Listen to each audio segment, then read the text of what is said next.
Tell people who Theoni is. So I am, oh my gosh, I'm a lot of things at this point. I'm a mom, I'm a wife, I've been a lender for 8 years. I say been a lender. Yeah, I've been a lender. Currently a badass lender as well. Currently the best, not your daddy's lender is my slogan.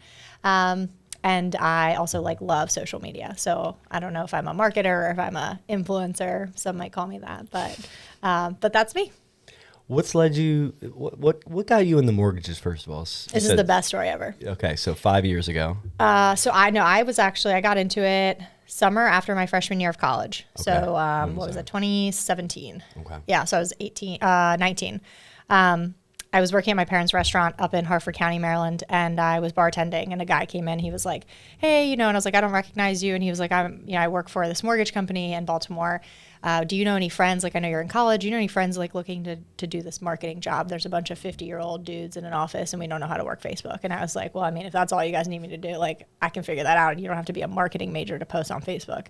So I went in, and I was asking them questions what does this mean with rates? And I was like, why am I paying so much for school and I don't even know what a mortgage is, But it was a really interesting summer because I got to learn a lot. And before I went to school back to my sophomore year. And did I miss that the company you were marketing for was a mortgage company? Yeah. So okay. it was a bank. Oh, bank. Yeah, okay, it was a bank. Gotcha, it was a bunch of mortgage guys. I missed that. Yeah. Which bank? It was a Federal Savings Bank that I started Here out in Delaware? with. It was in Baltimore. They had an office. They're actually out of Chicago. It was a federally chartered bank, so it was licensed in all 50 states. But the office was in Baltimore. So did you live in Baltimore at the time? So yeah, my parents are from Maryland. Okay. So I was working in Harford County, and it was a 30-minute drive from there. So that summer, I did the marketing for them and all this stuff. And so to learn what I was even marketing and posting about, I had to learn what a mortgage even freaking was. And then I got pretty good at it, and I was like, this is kind of cool. What you guys do, I guess. And everybody was driving some nice cars, and they were talking about steak dinners. And I was like, that's cool, So I knew it was a good career. And they asked me if, I would be their loan partner essentially. So they gave me a company laptop and put me on payroll. And I was an assistant basically all throughout college. So I actually did this while I was a business and econ major in school, which was the coolest experience to be able to take what I learned in class, and then bring it to sales meetings in this bank that I worked for. So it was a really cool experience. And as an econ major, there's a lot going on in the econ. Are you still actively keeping up with that? Is still part of your? Oh yeah. So my entire thesis, because we had to write a thesis in college, was the evolution of the mortgage industry plus my prediction on where I think it's going. Cool. So it's funny when people say things like, the crash is going to happen 2008. I can't tell you how many times I've sent out my thesis from college because it's not going to crash like it did. Not like it did. Yeah, exactly. not like it did. Yeah. So I definitely studied a lot of it. So even though I didn't live through it because I was in 8th grade, didn't really understand what's going on. I studied a lot of it. So I'm that thesis for me is kind of an ongoing project that I kind of want to always add to as we actually see what's going on in the markets. So I'm very, very involved in that side. I have to be. I'm in mortgages. Sucks we were in 8th grade during the crash. I know. We should have been buying rental properties. Dude, I think about it all the time. We were in history class. I'm every meme that you see. We were wasting our time. I'm literally that playground one where the guy's sad as hell next to the swings. That is me all the time when I think about that. When I think about school now, all I think about is up until 8th grade, I feel like my brain just stopped. Because I liked school for a while. And then 9th, 10th, 11th, 12th, it was just I don't know. It got to the point where almost everything was getting in the realms I wasn't going to take it into real life with. Algebra started getting crazy, and we're talking trig and sine and cosine and history. Now we're learning about the French literature, and it's just everything got harder. Yeah. Which made me think was someone creating this just okay, it's next year, it's got to be tougher. Instead of thinking, hey, they're getting closer to being adults, maybe we start prepping for that. I didn't know what a mortgage was. Yeah. Could you give if someone's listening to this hey, I also don't know what a mortgage is. What's the ABCs? Explain it to a 5th grader what a mortgage is. It is your way of getting the money you need to buy the house you want. Perfect. Yeah. Through leverage. Because leverage is a big word for a 5th grader. That is. And I'd explain it as if you don't pay for the house, they're gonna come take the house. Yeah. Just like anything. Just like anything. secured debt. Yeah. So where do you see, so you said earlier, there's a lot to touch on from that, but you said earlier that the market won't crash like '08. Explain that. So, I mean, '08 was, and in very simple forms, right, because I wrote an entire thesis on it, but in very simple forms, '08 was years and years of buildup from just terrible legal loopholes, I guess, right? So lenders could, like your dog could take out a mortgage. Yeah, like there was no verification of really anything other than like you spit on your hand and handshake type of thing. Like literally, I mean, that's just what I think of it really was. And so now when you think about, I actually did a comparison of is now like, do we have too much over regulation on documents and documentation and income verification and all this stuff? Because back then it was so lenient that now the pendulum has swung the other way. So because of that, we're not going to see the same crash the same way because we can't, even if we wanted to, try to approve somebody for a mortgage the same way that they did in, 2005, 2006, 2007. So that is like the biggest reason why we as lenders won't see, or we can't even if we try to do the crash the same way, we can't. That's the interesting thing because people bring up 2001, 2000, they'll bring up 2008, bring up I think it was 93. Could you confirm that? Which year in the 90s it was, Sean, when the market crashed? I think it was 93, but either way. We can do fact checks? Absolutely, you can bring it up on the screen. I love it. I don't like talking BS, but every time there's a housing crash, it isn't because of housing. Mm-hmm. It's a third-party factor that creates the supply and demand extremes that are required for a crash. The last three crashes haven't been about housing. So for people to say it has to crash because I can't afford it, because it's too expensive, isn't of 1990. Collapsed by over 20% before bottoming out in the 1990s. Wow, that's a long crash too. Mm-hmm. That's the other thing about today. I would love to know, home prices kept rising throughout 1994 surge in rates. Look at that. That seems interesting and something very familiar 30 years later. Mm-hmm. Interest rates go up and so do prices. Yeah. Median home price of existing home, $107,000. Crazy. I need that. Every time I see these stats, like I feel like I probably Google this stuff maybe like 3 times a month, honestly. But every time I see it, I'm still just amazed because I feel like we spend a lot of time telling people about current market that we forget about just like historic, and that's, this is data. Yeah. Data doesn't lie, doesn't care. See right here. Price point went up. Only 107 to 111, but 4,000 when it's only 111, that's a big percentage. Absolutely. It's close to 3% in just a year. Yeah. So, I hear you on that. So what about going into it's not fair. Home prices are going up. I can't afford a house. What could cause a crash in today's market? It wouldn't be based off of faulty mortgages and people having homes that probably shouldn't have, that couldn't afford them, and adjustable rate mortgages, which overnight rose their mortgages. Boom, now they really can't afford it and have to foreclose, short sale, or sell the home. And all those sellers build up. Meanwhile, everyone's like, holy cow, the mortgage industry is terrifying. Why would I buy a house? That 3 years happened. The outside factor of the mortgage industry caused a housing crash. Yeah. What could be that third-party factor today? Well, honestly, if in 2008 it was lenders, I think it's going to be realtors somehow.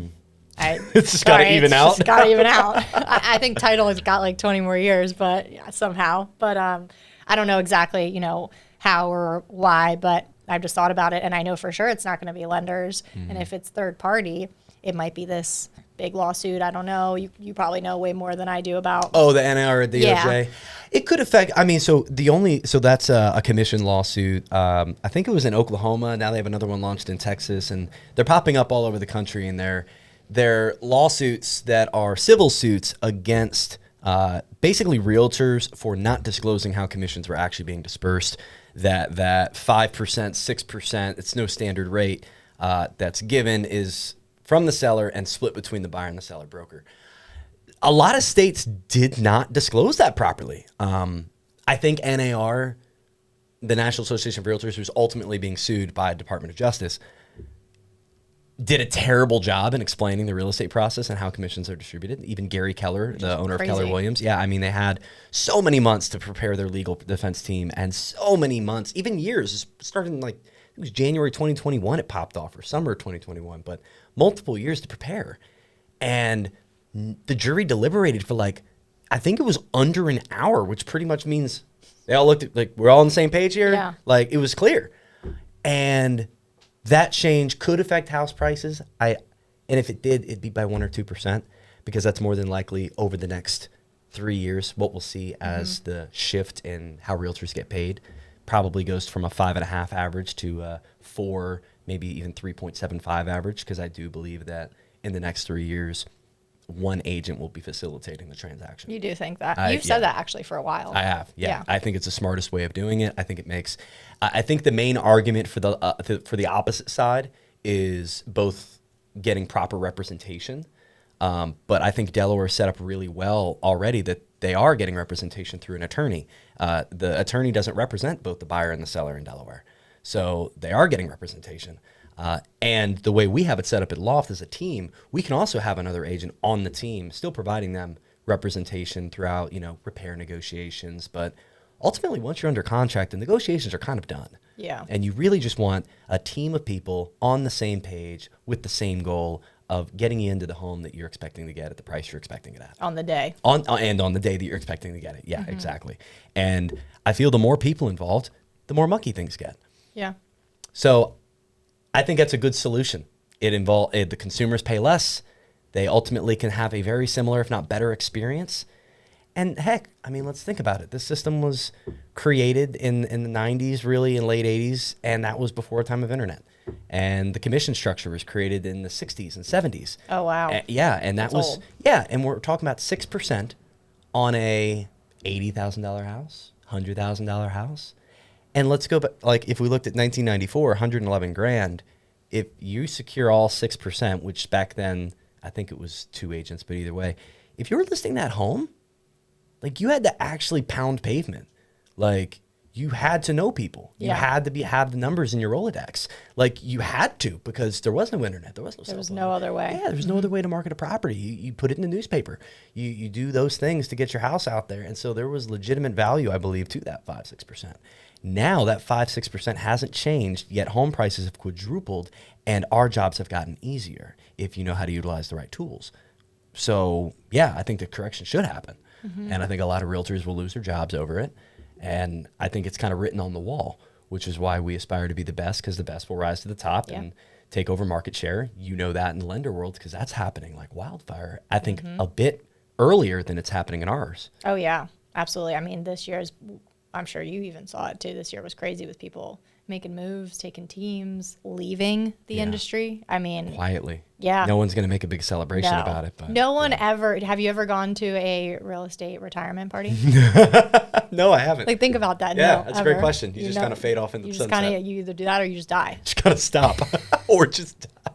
Yeah, with realtors being, I think, average like somewhere in the 60s. That's crazy. Yeah, I mean, I'm sure for lenders. It's high 50s, 60s. Yeah, it's probably like 80 for lenders, honestly, because like we just get to stay home at least. Like you guys have to do more stuff walking. Like a lender could just sit at home for weeks on their laptop and still get business. I mean, I guess you could be 85 and still do that. Yeah. Just scary. Does that worry you for the future of that position? Because I hear you that, the realtor, and that's what because, Zillow's going to take our job. 10, 15 years, yeah, that could be a possibility. Yeah. But ultimately, there will always be a human involved, because you're taking strangers into another stranger's home, and there needs to be some form of security and responsibility and knowledge around that process. Yeah. So I believe a realtor will, for a long period of time, I couldn't see past 5 years, 3 years. Why even make a prediction? The whole world's going to be different. Yeah. But the lender on the other side, at least a lot of the things have to do with it, like the underwriters and everything that has to do with the process. There's a lot of hands in that pot.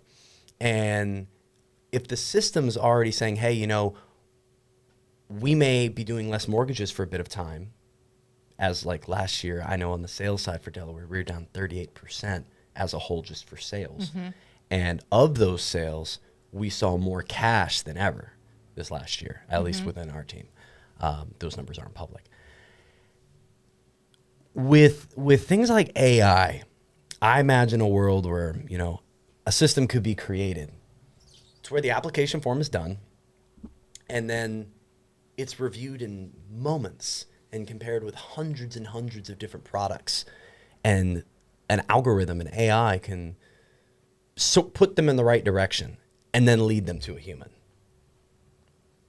That's a world I feel that could exist. What do you think? I think it's already happening. You think it's already happening? Yeah, and I love it. Yeah? Because, like, my genius is, I mean, and we can kind of pivot this to a different topic because I'm scared to introduce it, but I think personal branding is like where everything is going. Sure. People want to work with me because of me and because of my skills, whatever that means. I mean, and that's why it doesn't scare me, because I'm really passionate about helping people. And right now it's helping people through mortgages because it has been for so long. And I still love it the same way I did, 8 years ago. So for me, if AI can help me do the work that takes away from me creating the content and helping people and guiding them through the phone, great. Like, I hope so. And I think it's already happening in some ways. There are already mortgage applications that are coming out with AI helping you. So by the time you get this file, this application, it's kind of all broken down with recommendations. So all you have to go in is just really verify it. And everybody's situation is always going to be different. I honestly never even thought about how crazy situations are with people buying a house. Like I was like, maybe there's 7, 8 different crazy things that could happen. There's probably like 250,000. Oh yeah, like I'm learning something every week. Every week, absolutely. So I don't think that person, like me as a lender, will ever be removed because of those types of people buying. The vast amount of knowledge and the consumer is changing. Yeah. Like how many people are now self-employed, right? Yeah. Creators, influencers, like those people are starting to understand how big of a platform social media is, and they're going to want to buy a house. They can't do it conventionally. They can't do it as a W-2 employee because they're not W-2 employees. Yeah. So as things are changing and as things get more complicated with the lending world, I hope that AI takes like the beginning work, and then you kind of get to still do the fun part and then build that personal brand to keep people coming in. Agreed. I think AI is going to allow my brain goes to the 80-20 rule. Like 20% of the people will like bring 80% of your results, or type deal. 20% of your actions determine 80% of your life, like that type of stuff. That, the top 20% of people within their field will rise to the top and utilize those tools and know how to harness them. Sean and I have had this talk, with video editing and things of that nature. It still takes an eye. It still takes a creative vision to even type in the words, if that's what it comes down to, of what editing it is. But you have to know exactly, like, I want it to rise like this and pan to this opacity while it's like, you have to know all that and have to have the art. And with content, AI can't do that, at least not yet. Yeah. It's trying. It is trying. There's an AI that, so we have it being built at this moment. It's not released. It's like 8% of the way through 35 long form videos. And it will watch all of them, download how I speak, my voice patterns, all that stuff, and it will create those videos in another language. And we're doing Spanish. Oh, wow.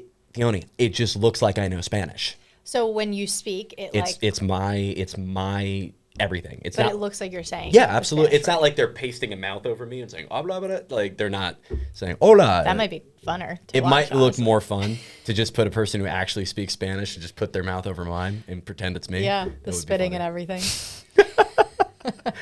No, it's indistinguishable. Yeah. That's cool. It's crazy. It's weird to watch.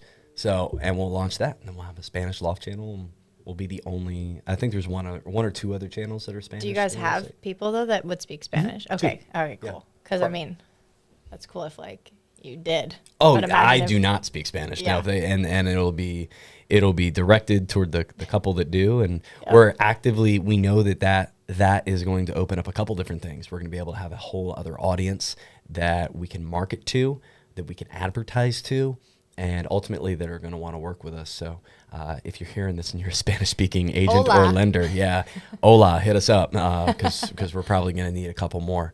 But AI and technology as a whole, I think that's been the common theme, is you hate it, you demonize it, you try to push it to the side, you're just going to fall behind. Yeah. That seems to be the common thread, and it seems like what's going to happen with AI too. Yeah.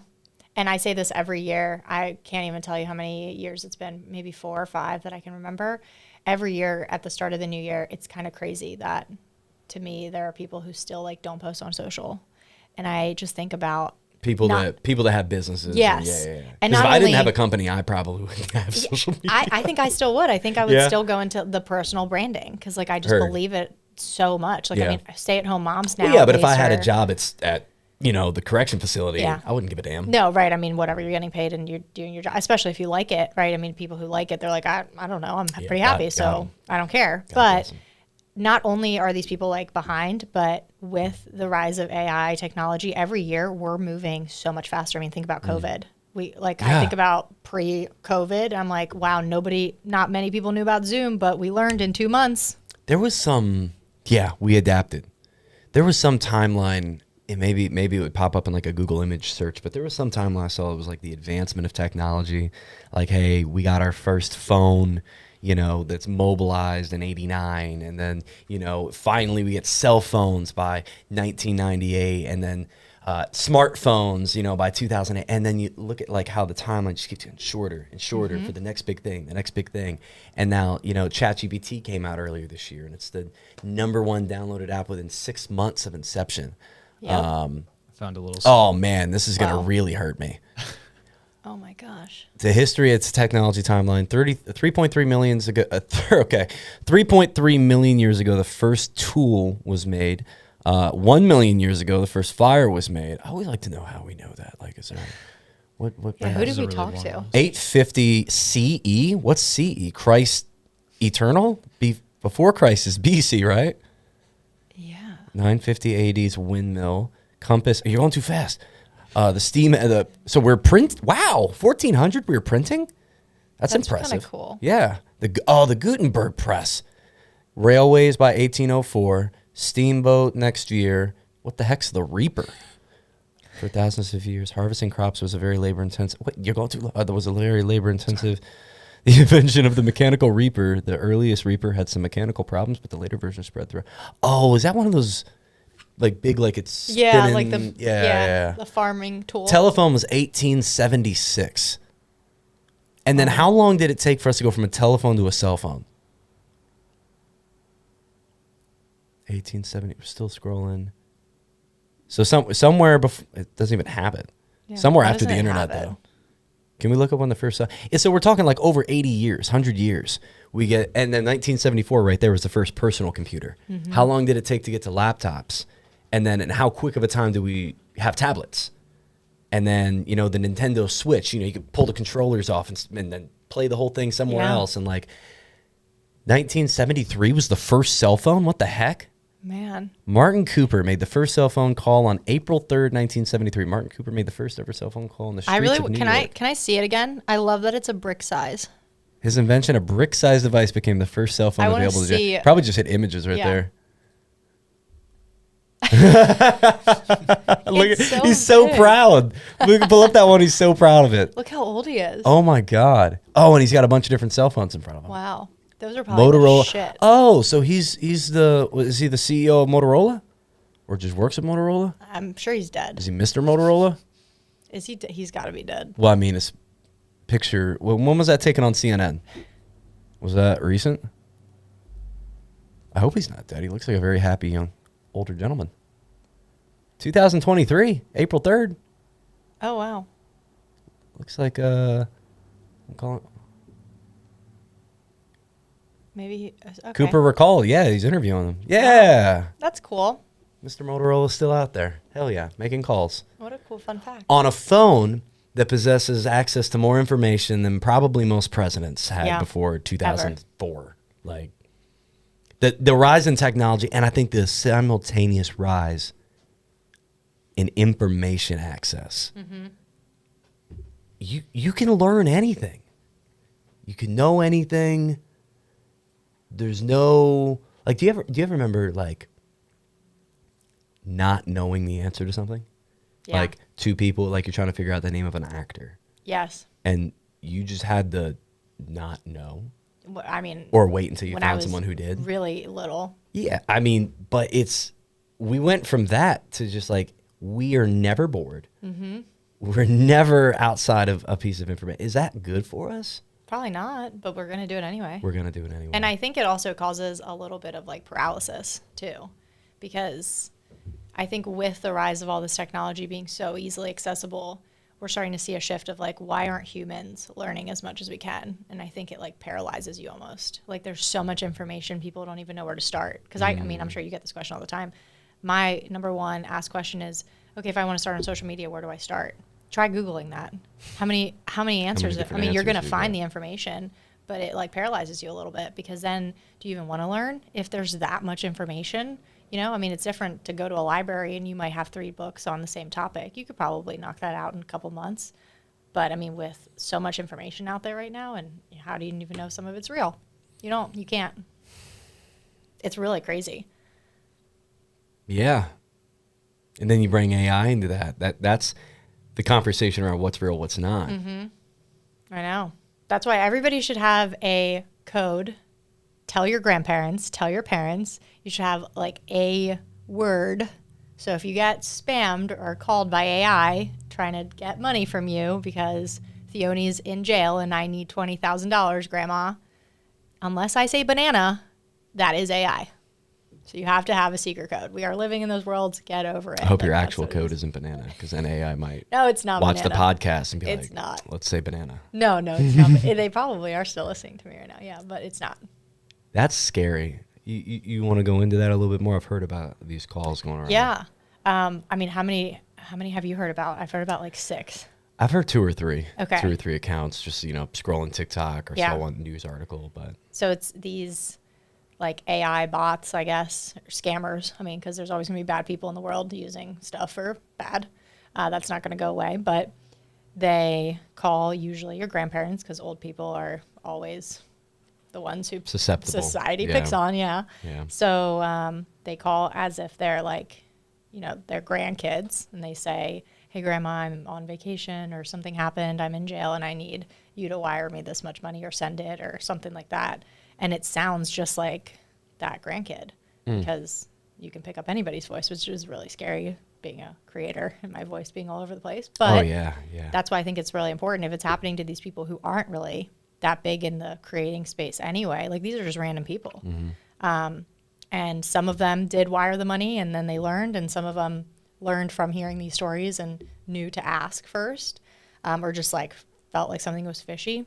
But that is like crazy that we live in a world that now we have to have like safe words within our families when stuff like that happens. But just like you said, you either adapt or you get $20,000 taken from you. So the one I had heard was or where they caught wind of it was the grandson had actually just like for whatever reason hit him up just to ask about something out of the blue, and he was like, "Wait a minute, I thought you were like in prison or something like that." He's like, "What are you talking about? Like, where are you on?"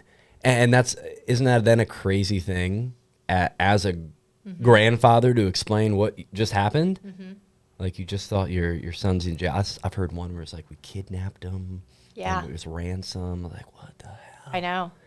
And I mean, now, unfortunately, with so much going on in the world, they're going to bring that in. It's going to be, people that are abroad that have family here that are in these wars, that are already desperate for whatever. It sucks, but there's not much you can do besides have a safe word. Yeah. So. And it's only going to get more complex. I think that's where blockchain's going to come in and be helpful. Are we talking Bitcoin? Well, blockchain technology is what NFTs like Bitcoin are built on. Like public. So blockchain is basically the ability to simply put, it's putting encryption on everything and putting the access on you. So, for example, if I'm making an account on Coinbase, which is, a cryptocurrency website, if I go in there, it's not going to be a normal account creation. If you've ever done it, it's going to give you passcodes. And those passcodes are going to be like 16 random ass words. And if you ever lose your account or access, it's gone. It's gone. Yeah. You need to have those. Discord has different codes within it, and they're trying to adapt to blockchain. And ultimately, it's going to create a digital, something like a verification check on everything. For instance, I know one thing that is in the works actively is verified ID on caller ID. So regardless if Theoni Rappo is in my contacts or not, it's going to pop up with your face, your name, and a check. And if it's a business, your business name, so that that person knows who's calling them. Because there's too many spammers. There's too many things going on. There's too many of that. Yep. And that can help solve that problem if you know this is a verified human, verified by whatever company it is. You got Verizon, you know, and that does require like, hey, you know, we may have to, you have to buy it in person or show an ID and that extra level of security. Yeah. It's like Google My Business. Exactly. Like you have to provide here, picture the front and back of your driver's license type deal. Yeah. Or I've had it, hold it up with a peace sign in your left hand, like things like that. But with AI now being able to start doing those things, like, hey, get a picture of this guy with a driver's license, peace sign. It has to be a little bit. Well, they haven't figured out fingers yet. They haven't. The fingers thing is. They have not figured out fingers. Isn't that crazy? It's such a funny thing. It's a whole TikTok video. It's just like, it's weird because even artists, like that's hands are like the toughest thing to draw. I think that the hands of the servant was like a very, I can't name the artist, I'm an idiot, but was very renowned. It's like, oh my God, he really actually nailed hands. Like, why are hands so tough? I don't know why hands are so hard. Why are hands so tough? I don't know. It's weird, but I get it. I've tried to draw hands. I'm like terrible. Like, even with stick fingers. Like I can't you do just it. do sticks. Yeah, the thumb is too big, or the pointer finger's way too long. It's just, it never works. The AI, I love the AI conversation. We could talk the AI conversation all day. I know. But the Bitcoin, yes, is an NFT, a non-fungible token on blockchain, which means it can't be stolen. It can't be hacked. You can't hack crypto accounts, right? Because the information's not available. It's not stored anywhere. You have to take a picture of that, store that, like literally take it down, write it down and put it in your vault. Like that's the type of security it's gonna have. And I think as that technology matures and people find better usages for it, and especially simplify it for the susceptible generations, because that's who it's really gonna benefit. Yeah. But they don't know how to open a Facebook account. How are they gonna set up blockchain? Exactly. So it has to be simplified. It has to be widely accepted. I also think that a crash of our dollar is going to push that along. And I think people like BlackRock taking up, partnering with Bitcoin, I believe it was, on creating a simplified, world-utilized crypto, which, like that or not, it's terrifying, but it's happening. I'm a big Bitcoin gal. So I'm fully. I'm behind Ethereum, Bitcoin. I have a lot of XRP. Yep. And do your research on all these. I'm not sitting here vouching for any of this shit. None of that. But yeah, no, I got a mixture of crypto. I'd say I'm good 55, 45 favoring crypto right now. Yeah. Because I think the cards, I think the house of cards for our dollar is something we see fall within our lifetime. To say that's 3 to 5 years from now or 30 to 50 years from now, who's to say? Yeah. But there's a lot of inflation issues. If you look into BRICS, BRICS, our petrodollar being eliminated, obviously our own inflationary issues we're going through. And then we're also having an increased population. We're not building enough homes, and we have an entire generation of people like from 16 to 26 that are like priced out 100% of the market. Oh, yeah. And how much longer does that go? Yeah. The average buyer is now like 36 years old. I know. It's creeping to the 40s. It's never been that high. It's usually in like the 23 to 25, 27 range. I know. Where an average, you move out of mom's house. Yep. You rent the property for 2 years. You save your pennies. And then you buy a house. Well, I guess on the other side, too, I don't know if you listen to Ed Mylett, but he had somebody on occasionally. Yeah. I'll more listen to Ed Mylett if I want to listen to the guest. Okay. But I love Ed. I saw him speak. I listened to we him. saw him speak. That's right. Same event. I listen to him. He's changed my life. I love him. I can't wait to be on his podcast one day. I love say it now all the time. I just need to figure out what to write a book. I want to see if it's real. Like his face is just so I feel fucking like he's big. Just so like he's humongous. He's huge. Yeah. He's had to have been on steroids. There's no way your head. I think he's admitted that before. Has he? Yeah, I think so. Good for him. Yeah, I think he I hate when people hide that. I know. There's no way. It's just you're a brick. Yeah, it's like when Barry Bonds. He went from a very lean, athletic man in Pittsburgh, and then San Francisco goes, he's like, look like Thanos now, dude. Happened? Like, what happened? I mean, we all know what happened. We know what happened. But he had a podcast guest on months ago talking about how we're going to live till 150. So then is 36 a new 22? 22.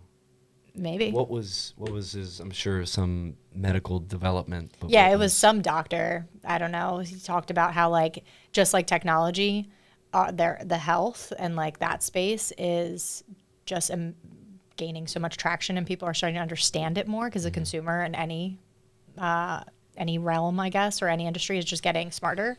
So people are actually starting to adapt some of these practices that take that and then take like medical advances, and we just like leaps and bounds, with life expectancy, and not life expectancy a couple of years. He was talking about like 10 to 15 at a time. And who was that? I can't remember the name. I don't know. Hook me up with maybe like a Google search or something. It was but what do we Google search? We don't know anything. Ed Mylett. 150 year life expectancy, maybe. Yeah, it was some podcast.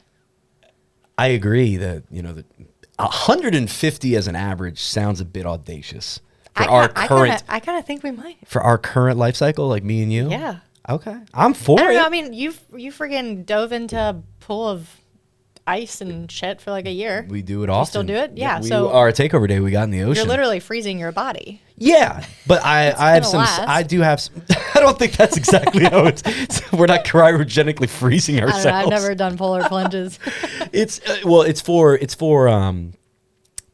mainly the reason I started was the dopamine.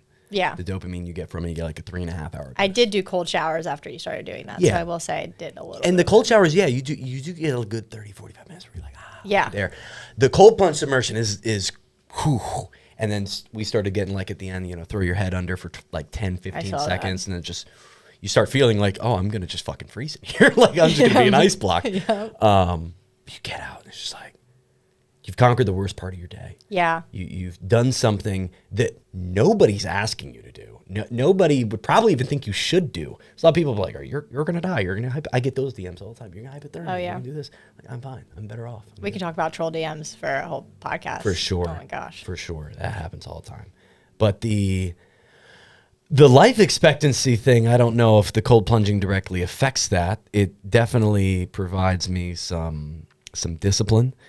Something to choose to do that sucks. The dopamine side of things is good.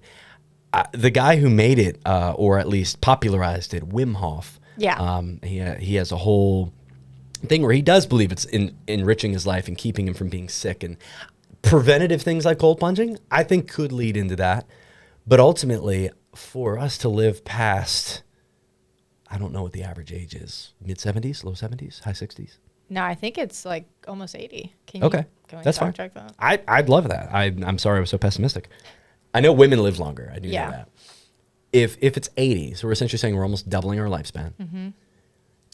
After 80, I mean, aren't we talking about we need to completely like reverse the death of our 76?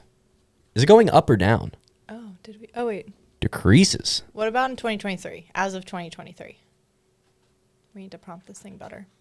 All right. The current life expectancy 2023 is 79.11 years, which is a 0.08 increase from 2002, and that is a macro trends report on life expectancy.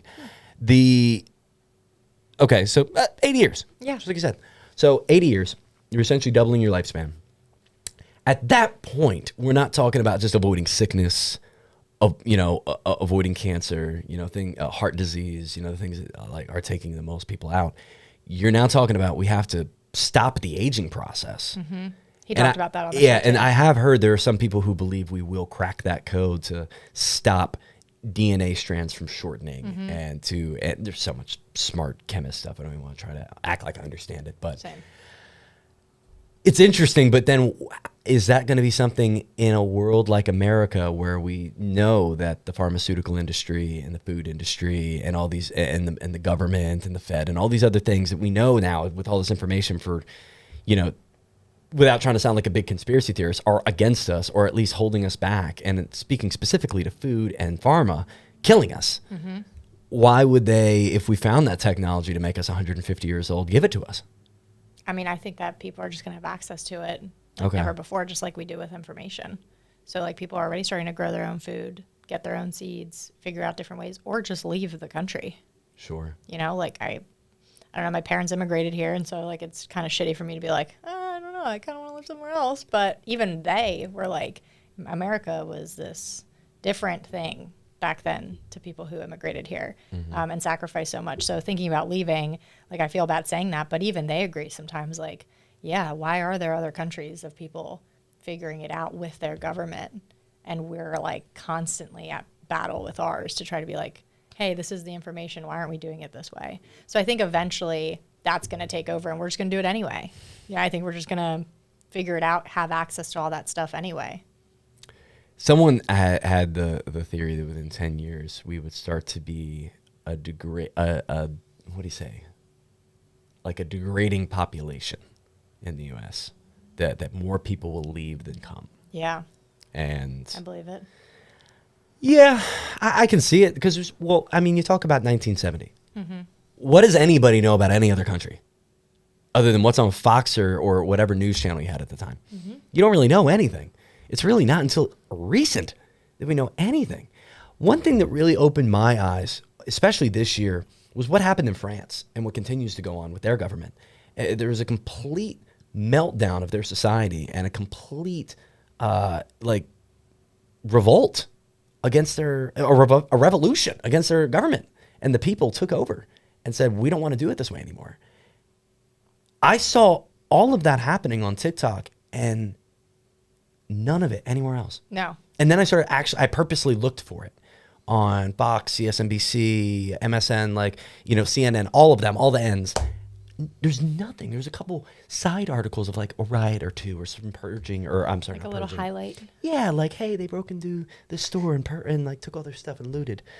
But like, not that they're trying to reformat their entire government because they believe they're being mistreated as a people. Mm-hmm. Like, it's like they almost don't want to let us know that's a thing you can do. Yeah, don't do it. Yeah, there's nothing happening there. It's fine. Yeah. It's France, Paris. But that's been, now we just have media we outlets, just now, yeah. Man, that's been our history forever. Right? Isn't that sad? And it's because of things like TikTok and other social media platforms that we now I love TikTok. Know about it. Which why it makes sense why they want to ban it. Yeah. Do you think it ends up getting banned? No. No? But probably too big of a revolt from the people. Huge. You want to cause the U.S. revolution, get rid of TikTok. I'd be out there. That's my whole business. Are you kidding me? It would affect our economy too. Yeah, it really and I would. think that's one big reason that sugar didn't get pulled. Yeah. I think they did realize there's a whole other economy that's being built of 1099s. From selling something on the TikTok shop to OnlyFans. Everything in between. Yeah. You could have a podcast on the history of paper. Yeah. And there's people that are getting monetization off of it. I know. And it's not a coincidence that after the whole ban talk, TikTok shop blew up. There's nothing like hey, the U.S., you really want to ban us? Well, check this part out. Yeah. And TikTok shop is. We'll further your problem by bringing more money through our system. Exactly. Yeah. So, no, I don't think they could do it. I saw a very interesting video from I have 2 or 3 guys I follow on TikTok that I've found that they're very vetted, always good sourced information. And he had a video of showcasing the Chinese TikTok app and scrolling through. Yeah, I've seen this. And the content was similar, but the ads were all run by China, and they were all very, very positive, very, very pro good stuff, like eat healthy, did you get to the gym today, type ads, are you living your best life here in China type deal. I know they're run by dictatorships. I'm not sitting here vouching for China, but it's interesting that now you look at our advertising and it's much more frequent, and it's all, it's companies trying to take dollars out of your pocket. Yeah. Which I think shows the stark contrast between a society that's run by a dictator versus a quote unquote democracy, or a capitalistic society, I think is more so. I was scrolling on TikTok today because I was making one, and I accidentally scrolled all the way to the left, and there's a whole STEM.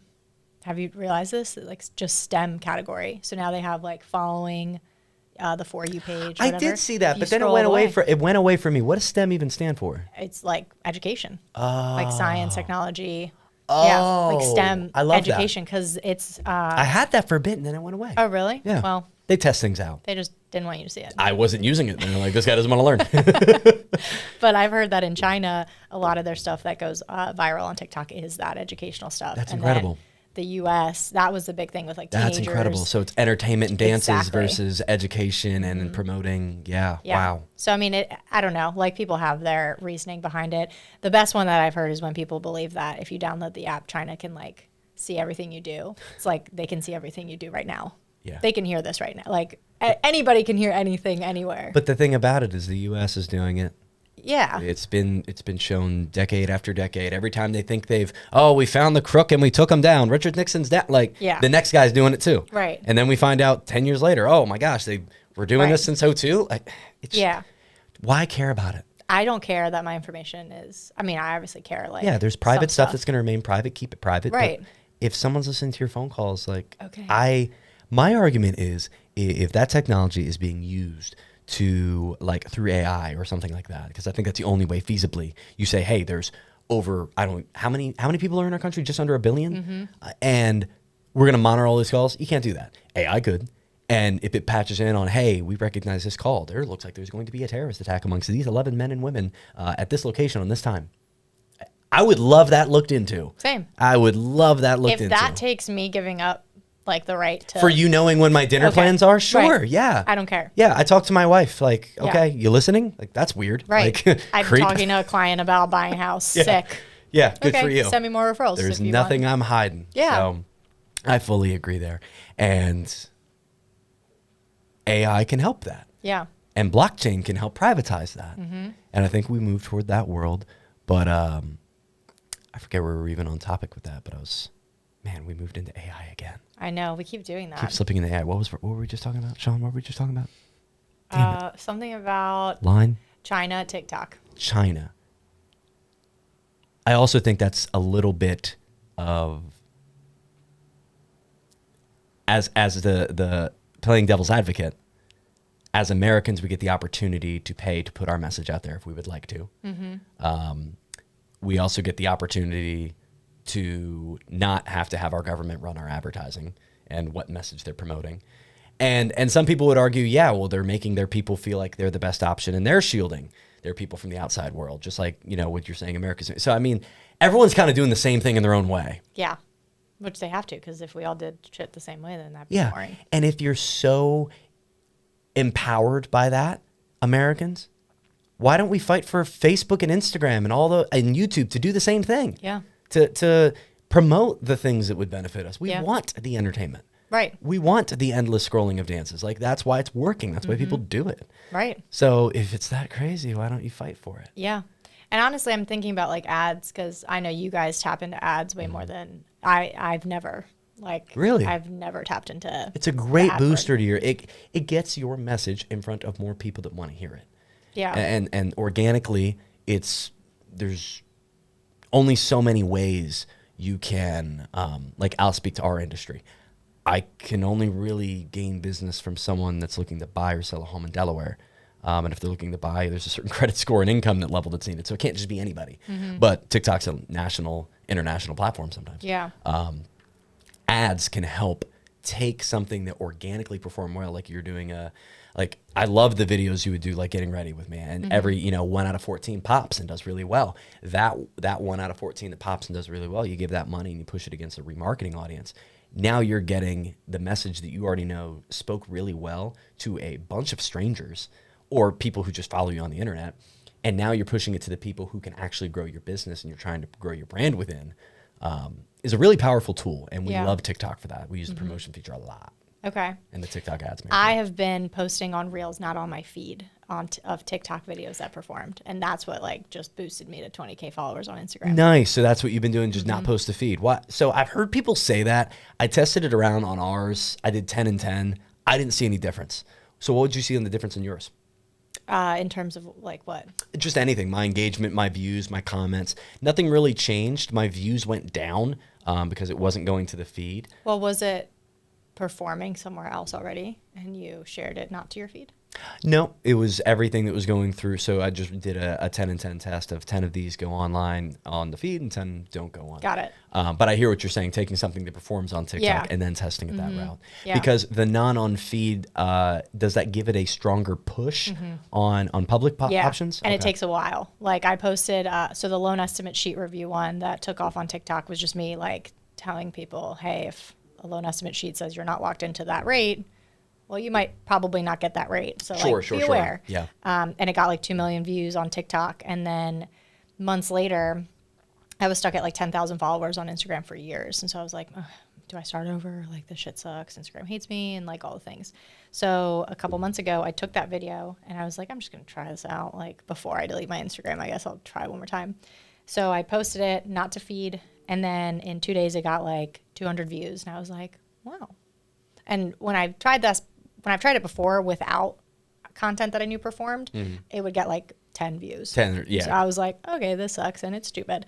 But when I did that, I was like, 200's a lot. And then, especially from random strangers, right, yeah. like it was all non-followers, like Yeah. not one follower. That's so awesome. then a week later, it popped off, and it's now my best performing video. On I will do Instagram. that. I will do that tonight. I'll Yeah. pick 3 or 4 that perform well, and I'll just post them not to feed. And I still get, now it was really cool because on TikTok when I posted that, I got 272 loan estimate sheets to review. So I was like able to help people Yeah. not be scammed by That's it. the beauty of your side, because you do have a digital business. I love that for you. And any lender that's not doing that is silly. Like I have met several times, and we're going to get a podcast in here too. Scott Bentley, the mortgage guy on TikTok. He's awesome. Same deal. Yeah. You set up an easy, simplified call to action within your bio with details in the description that are simple and bullet point on what you're going to expect. And then you create content around that niche. And that really can go to any product, especially a digital product. Like if you got a cart, like a product cart, damn, that's amazing. Yeah. And like with you have the coaching side now, or the consulting side, or whichever you're defining it as. And, you have one video that takes off amongst the mortgage industry, and boom, you could have 75 more clients by next morning. That's the beauty of TikTok. It's the coolest thing in the world. You had to be on like a radio show to get that, I like know. back in the day. It was literally a radio show. And I think it's cool too, because we talk about a lot in our industry, like buying leads, and that's like a hot topic and has been for so long. And when I think about like buying leads, you really need to know how to sell really well. And so a lot of our time is consumed around like learning how to be a personable person on these lead calls. But when these people call in, and now, I have a whole team behind me that helps me with some of these leads, these people, like, they're not getting calls from any other person, because they're not getting bought. Like, those leads aren't. And it's the coolest thing still to me that, like, I feel like I have 3 followers on all platforms. Like, it doesn't feel like that to me. When they're like, oh my gosh, like Theoni the lender, you're on Theoni the lender's team. Like, they're almost like in shock, and I'm like, yeah, it's just me. Like, you know about me. Like, I'm just trying to get to know about you. So that connection to me, I think, is so cool. And I'd rather do that for years and years than any other old way of doing it. And I'm so excited to tap more into that, because I love that stuff way more than reviewing a loan estimate sheet, like actually, or a application. Like, okay, AI, take that, and then I'll do the fun part of like figuring out how to actually be personable with my consumer. Where do you find the balance right now in talking about the realness of what's going on and how tough it is for so many people? And, the fact that I think it's 84% of individuals in the country currently can't afford a mortgage, versus talking about the programs and talking about the opportunity and talking about, hey, you could be losing out on the equity if you don't buy versus rent. And rent is 100% financing, all that. How do you carve that line? I tell people it's a luxury item now, and that kind of sucks to hear. But I think that in the way that we just talked about how our country is evolving, I think real estate is going to evolve the same way. And I think that there was a time that it was part of the American dream. That's why my parents came here, right? And homeownership fell into that little umbrella. I think that it's starting to like filter out, which for some people they might say, we don't really own anything anyway because we die and whatever, like, and so I've heard that argument. And so some people are okay with renting because they're like, it's nicer here. We don't have to fix anything if it breaks or whatever. So I think that now we're getting a mix of people who don't see homeownership as valuable as it once was to our society. So I think naturally that shift is occurring where it's a luxury item. It's becoming a luxury item. And so I'm big on, I don't talk about the programs. I don't talk about down, because I've done them, honestly. And I thought I had to like pay my dues. But they are actually, personally, I think, like they do more harm than good because of all the fine print that we don't know about. Yeah. So like all those buyers that I helped years ago, when the refi boom happened and they couldn't take advantage of that, well, what's the point of real estate and owning real estate if you don't actually own it enough to like change your rate to get better terms on your monthly payment because you did this down payment assistance program that gave you $5,000? How long would it take you to just save up $5,000? Yeah. And some people would argue too, like, hey, if I refi, I'm refining back to another 30 year and I'm never really going to actually fully own it. So I hear you. Yeah. And it used to be American dream. Sean, can we look up what the average homeowner age, like, is there like a graph, like year over year, the age of the average homeowner? Because I know as it sits, it's mid 30s. Yeah. I believe And it. creeping to the 40s. But that was not something that it was almost an expectation by 25, 27. You're going to have the opportunity to secure your first home, your starter home. By the median age of all buyers increased from 31 in 1981 to 49 What? in 2020. I don't know if this is legit. Axios is a great company, actually. Axios is a great data company. This is very recent, November 20th. It's recorded, its record high was 53 last year compared to 42 a decade ago. First-time buyers were a median of 30. Okay, so maybe that's a stat I had. First-time buyers were a median of 35. That makes sense. So that's just overall buyers. That's okay. Up from 31 in 2013 and 29 in 1981. Okay. And the repeat buyers were 58. So that probably drives that average up. So that's the number we're looking at. So we're looking at late 20s, early 30s, and now we're creeping into mid 30s, 40s. And the sick part about it, if you could bring up one more thing, Sean, pretty please. Could we look up like a rent chart? Because I want to see the hockey stick that hits in 2021. Is that most people would say before you buy your first property, you rent. But when you're leaving mom's house and expected to pay $2,150 for your first rental property, Yeah. that's the income isn't supplying that. Let's see this thing. I want to see this. All right, we got some bullet points. That looks fine. Oh, there it is. Wow. Whoa. That's steep. That's only 2021. Is there any graph that goes all the way to 2023? Because 1191 is a steal. 1180, what? Yeah, that's not right. That's not right. $27. $27 in 1940? Yeah, Oh my I God. don't like these numbers. I don't think That's that's a scam. Rent.com. That sounds like I don't know. Over that time, 11%. Okay, those numbers seem legit. Go back up to rent.com. Yeah, climbing up to 2,054. That sounds more like a median rent right now. Median rent in November 2023, 1966, down 2% from last year, which was 2,054, which it peaked. So since then, it has started to come down by a lovely 2%. That's interesting. And let's see, so is there anything that says like what it was in 2019? Oh, here's a graph. 2019 median was, it looks like, Can you highlight over it? yeah. Can you put over the orange? Oh, wait, it's by Midwest? No, this is United States. No, but when you put it over the other one, it looked like Yeah, it they put have it different regions. Oh, is there like an East Coast? Is the up one East Coast? Northeast. Shit, that's not us. Yeah, so the median was 1,600 in 2019. How's there no East Coast? It's kind of rude. Jeez, and riding the roller coaster up. Wow. But see, there's no real argument for it going down because we just don't have enough rental properties. Yeah. People don't know this, but actually a lot of states made it illegal to build duplexes, triplexes, and You just quadplexes. posted I about did that. post a video about that. Yeah, well, I didn't talk about that. Representative Jeff Jackson, who I love on TikTok, had mentioned that. And he had mentioned, let's tax them or fee them $10,000 for purchasing a property if you're an LLC. And I love the idea of putting a tax, putting a fee, putting a tariff on investors growing their investment portfolios. Great. Keep your month to month. That's awesome. But up front, 5-10%, I feel is very reasonable and could fund anything, honestly. I think in that video I said it should fund down payment assistance and closing cost coverage for first-time homebuyers.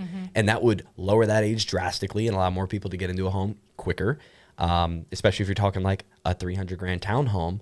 Well, now I can move in. Yeah, I can stomach the $1,950 to $2,100 payment, if I don't have to pay $20K to get into it. Yeah. But yeah, it's so unfortunate because I get why you say don't buy duplexes, or don't build duplexes, triplexes, quadplexes, because of largely they create areas that most towns don't like. So only bigger units, anything over 4 was okay. Right. And the way they did that is it doesn't actually fall into the Fair Housing Act, so they can discriminate, and so they can choose the amount of people that are, or the type of people that are in those rental properties. Interesting. That's why it's done. So it's racist and it's steering and it's redlining. Right. It's all the things, but it's still just how the government does it. Go figure. The solution for more rentals is building more properties and building $200,000 and $300,000 properties that, would make for a good first-time home buyer. But like you said, there's some people who are cool with renting that don't have that option. And I would love for there to be some incentive for a land developer to say, hey, there's this good tax break if I build a 200-unit neighborhood of rental properties. You know, that exists. Or that as a builder, there's an incentivization for me to build 1,400 square foot ranchers. All they want to build are 3,000 square foot, four and a half bed homes. Yeah. Because you can make the most money. I know. Why would you build a tiny home neighborhood that all the homes are under 200K? They'd all sell in a split second. Why not do it? Because it's not going to make them enough money. And that's a big problem. Big builders won't solve the problem. No. So have you heard of BlackRock building these communities that are built to rent, though? I've heard a lot of headlines around BlackRock and other corporations. It seems like there are certain states and areas where they are absolutely active in buying up, 10 and 15% of the yearly homes. And then in other areas, just to be clear, like Delaware, we're not seeing that as it sits. Our biggest culprit are cash buyers from Jersey. Yeah. But that world does exist. What have you been hearing about it? Just that they're starting to, it's way where there is more land, right? So we're talking like west towards the West Coast, but they're just buying land and sitting on it, which is. I get it though. Yeah. They're solving a future problem. Yeah. We know we don't have enough rental properties. They're trying to create a nation of renters, but all that being said, we need a rental market. Like I had someone in the comments section saying, we shouldn't have the government being able, or we shouldn't have anyone being able to buy rental properties in residential areas. I said, yeah, I hear you, but there have to be rentals. Yes. If the only rental properties are condos and apartments, that's not going to suffice for many people's lifestyles. You're like, okay, you can't have a yard for your dog unless you own a home. Yeah. And that's, probably going to be starting at that point at 420. Yeah, that's true. So I don't think that has to be a world where investors are involved. I just think they should be tariffed or feed, and that should go to benefit the people who are trying to get into the market. Yeah. The people who have, won essentially, and now they're on a cycle buying up properties. Congratulations, your money's making money. Let's help get these other people started with it. There's a builder down near like Easton, Maryland area that they're building this huge community, and it's kind of out there. So their incentive is that you can either buy or you can lease. And if you at the end of that lease, whenever it is, I love that. You decide I don't want to buy, you can lease again and just lease forever. Or you can be like, you know what? I actually want to buy my house. It's been 10 years, whatever. I love that. Yeah. Is there any pay down? Is it like rent to own at all where hey, if I live there for 3 years and I paid 3 years worth of payments, my purchase price goes down a little bit? I want to say yes, but I'm not 100% sure. If that's how it's structured, I love that. Yeah. Basically a rent to own neighborhood.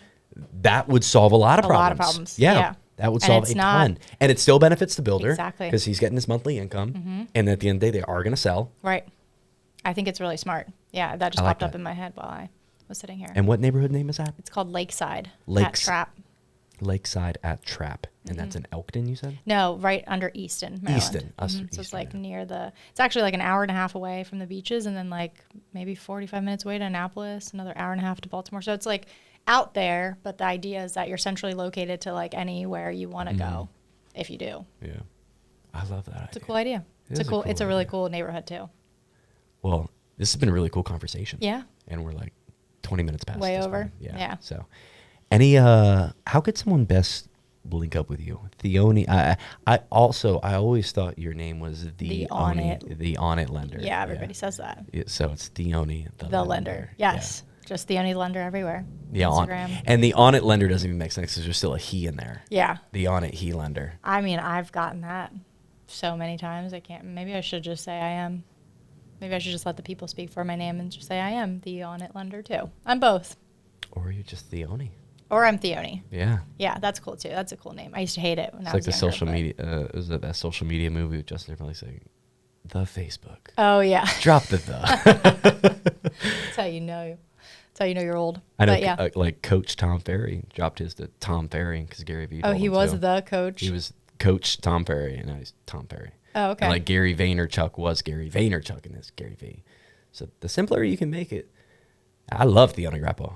Yeah. Like, that's a great name. Theoni the lender. Theoni the lender. Yeah. All of it's good. It just needs to not be the on it lender. But a good thing I'm not. So, You're not. Yeah. How can people reach you? Best place? Instagram, Theoni the lender. DM me. My DMs are always open. Where's all the content at? Where all the TikTok. places? Okay. TikTok, the main spot. TikTok is main spot. TikTok and Instagram are probably the two most used You platforms. can push into YouTube at all this year? Yeah, I thought about it. It just like scares me to think about long form content like this even. Like you're lucky you got the team you got to produce it all. I tapped into the podcast style and it gives me anxiety. I think I have like 3 episodes and editing those was not personally, but just like getting it edited was a lot. Yeah. So it scares me to think like YouTube's kind of the same. And I have a kid. I hear you. So it's tough. YouTube can be just actually as complicated as short form. Yeah. I mean, I've heard. Sean can tell you, I mean, we do Wednesdays an hour of short form, hour of long form, and normally they pretty much go the similar time length. I think 3 or 4 short forms takes up the time of one long form. Wow.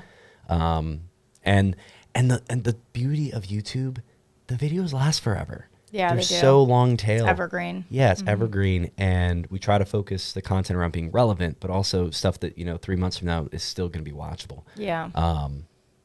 We get so many people out of state that hit us up from that are looking to move to the area, and I couldn't imagine in the mortgage world there have to be people that are just raking it in because they can serve all 50 states. 100%.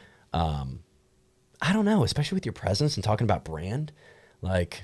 See, that my problem is like I now love that stuff so much that like the branding side of things that I'm like, do I use YouTube then to facilitate a new community where I'm like, so TikTok for me is lead gen. Yeah. When I need leads and I need business, I go to TikTok. Instagram to me is that like community I've built with other lenders and other real estate agents and other just professionals in the space, and I learn a lot.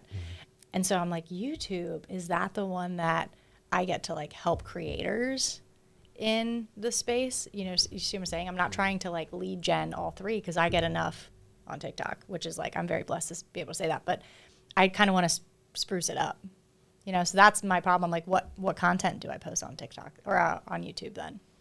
How to does really, like, if you're looking at growing a brand within the space, I mean, I love the idea of supporting other mortgage lenders and people in the industry with content that maybe is breaking down your processes and talking about, these are the things that are doing well for me today, but if I restarted and had to start from zero, here's the first 12 things I would do.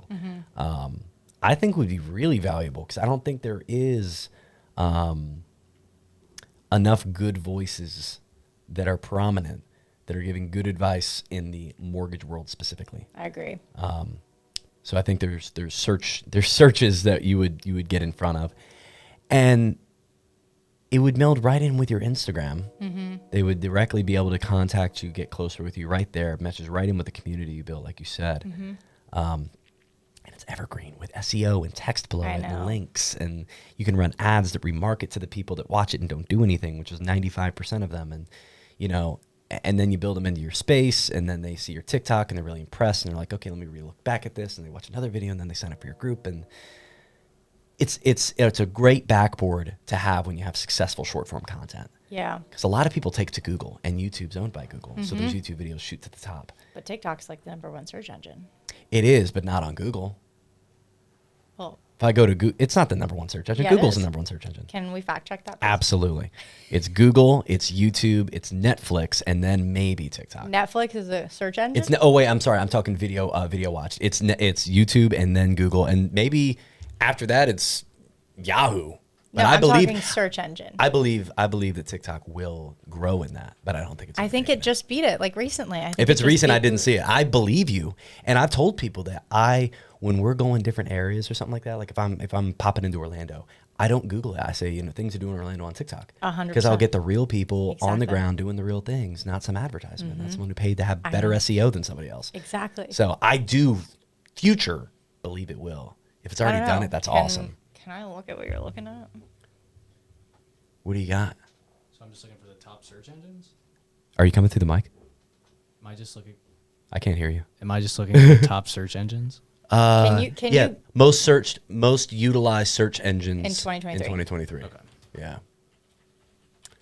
Yeah, most utilized search engine in 2023. My word. I'm curious, but again, Google. I hear you. Have all your content on TikTok so you show up on the SEO there. But then also, if you're doing YouTube, you're also showing up at the top of Google. It's too, and they'll show TikToks. Like if you Google my name, you'll see like a row of like 6-8 TikToks as well. Yeah, I'm just seeing just search engines themselves. Oh, okay. Okay. Can we do like Google versus TikTok search engine optimization or SEO versus TikTok Search. There you go. Yeah. Gotta spell search. There, I love that. Yeah. That's toward what you're saying. 51% of Gen Z women prefer TikTok, not Google for search. I am a Gen Z woman apparently because I prefer it as well. So I'm absolutely in for a lot of things, not everything. Yeah. But for a lot of things. TikTok is the number one search engine for most half of Gen Z. Overall, 74% of Gen Z uses TikTok search, and 51% of them say they chose TikTok over Google as their primary search engine. Three biggest reasons: the video format as results, more reliable or relatable answers. That's I think mine, like reliable and relatable, and then personal answers. So like real stuff. I love that. 72% of people purchase a product after seeing it on TikTok. I love that so much. These are interesting stats. I'm trying to think if I've bought anything because of TikTok. Have you bought anything from TikTok? Nothing from the TikTok store, but I'm trying to think if like somebody didn't wear something and then I Googled it and then I ordered like. What about like a recipe? I don't cook. I've definitely sent recipes. There's really good recipes on TikTok. They're Really good. great recipes. I know. I'm not on Recipe Talk. Oh man. I haven't been scrolling a ton lately, and I don't know if you ever like not, and then you come back and it's just showing you a bunch of viral stuff from a bunch of random things, just like forgotten who you were. Yes. Yeah, and so I'm in that mode. I'm like, I'm just gonna get off it, which is a good thing. Which is Push me fine, off. right? Yeah, Because you want to create and not consume. conscious consumption. Yeah, exactly. exactly. Watching it with intention. Well, it's been fantastic Thank you. chatting with you.